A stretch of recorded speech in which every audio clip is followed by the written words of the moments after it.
kumtazama Yesu mwenye kuanzisha na mwenye kutimiza imani yetu, ambaye kwa ajili ya furaha iliyowekwa mbele yake alistahimili msalaba na kuidharau aibu, naye ameketi mkono wa kuume wa kiti cha enzi cha Mungu.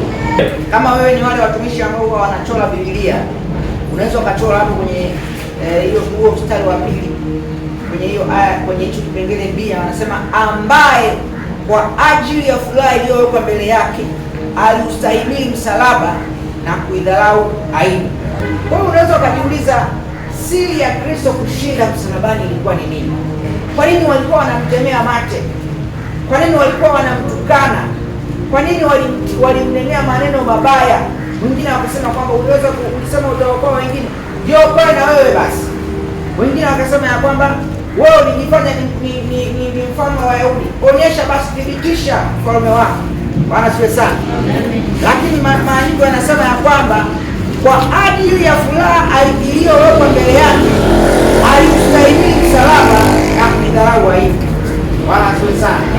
Sasa ili uweze kushinda katika safari yako ya wokovu, ili uweze kuepuka vishawishi ambavyo vitakufanya uiache imani, au vishawishi ambavyo vitakufanya uone hakuna uhalisia kwa habari za Mungu, ni mpaka pale ambapo utawekewa furaha mbele yako.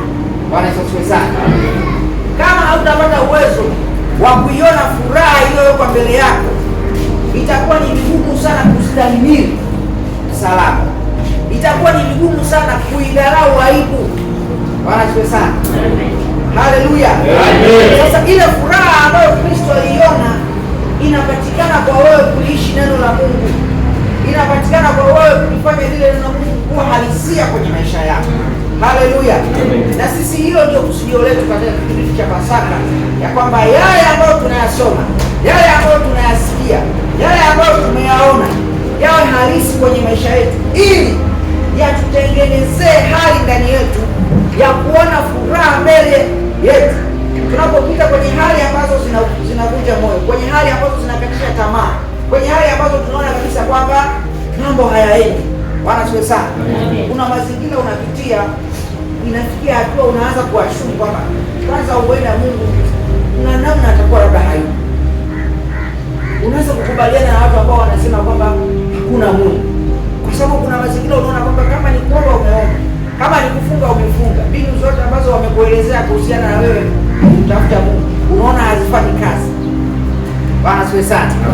Sasa ili uweze kushinda kwenye mazingira kama hayo, ambayo tukisoma kwenye maandiko tunakutana pia Ayubu walikutana nayo mazingira kama hayo, ambapo watu ambao wao uliwaamini au walikuhubiria habari za wokovu, na wao wanakosa majibu, na wao wanaanza kukushauri kwamba ndugu yangu, kwenye hii habari ya Mungu hakuna mwenye uhakika, huenda hayupo. Kumbuka pia hizi dini zililetwa na wakoloni, huenda ni dini tu za kizungu, hakuna uhalisia. Haleluya. Sasa ili ushinde katika mazingira kama hayo, lazima mbele yako kuwe kuna furaha. Bwana asifiwe sana. Lazima mbele yako uone furaha. Amina. Ile furaha sio ambayo inapatikana kwa kuona vitu, sio furaha ambayo unaiona baada ya kuona kuna matokeo fulani yametokea. Ndio maana ninakwambia huu ni mwaliko wa Mungu kwa kuja kwenye maisha yenye baraka. Haleluya. Maisha yenye baraka hatuyatathmini au hatuyatambui kwa kuangalia vitu tunavyoviona kwa macho. Haleluya. Maisha yenye baraka hatuyatambui kwa kuona kwa macho, kwa kushika, bali tunayatambua kwa furaha ambayo inakuwa ndani ya mtu. Kuna mazingira ambayo wewe utamwona mtu anafurahi, ana raha, lakini wewe ukitathmini kibinadamu, ukisema huyu mtu mbona kama ana maisha yenye raha, yenye furaha, lakini kanuni zako za kibinadamu zinamuona kama mtu ambaye hayuko kwenye ile kundi lililobarikiwa. Sasa unatakiwa ufikia kwenye hatua ambao watu wakikuangalia wanaweza wakatathmini ya kwamba huyu mtu mbona kama haishi maisha yenye baraka, lakini wewe jinsi unavyoishi wanashindwa kukuelewa. Mahala ambapo walitakiwa kukuta unalia, wanakukuta haulii. Mahala ambapo walitakiwa kukuta unalalamika, wanakukuta ulalamiki. Bwana asifiwe sana. Mahala ambapo wanakukuta umeumizwa kanisani, kila mtu kanisani anakusema vibaya, lakini wewe ndio wa kwanza kufika kanisani na kufanyia, alafu kama vile haujui kinachoendelea. Sasa hayo hayawezi kutokea kama hakuna furaha ambayo unaiona mbele yake, kwa sababu kama furaha mbele yako haipo, utakapofikia hatua umepitishwa kwenye majaribu kama aliyopitia Yesu Kristo ya kutukanwa tena na watu ambao waliwatendea miujiza. Wewe tu mtu ambaye ulimsaidia kashinda kadogo, akikugeuka siku moja unaanza kumsema tena, unajisikia pale nimemsaidia sana, ili msimuone vile, yaani kama sio mimi leo yeye anakuja ananifanyia hivi. Wewe sasa, watu ambao walikuwa na mapepo wanakuja wanalia, wanamwambia Yesu, sisi wanafunzi wako wameshindwa kutoa pepo la huyu mtu. Yesu anatenda ule muujiza. Wana njaa, anawapa mikate, anawapa chakula, amewatendea mambo makubwa. Leo hii wanakuja wanamdhihaki.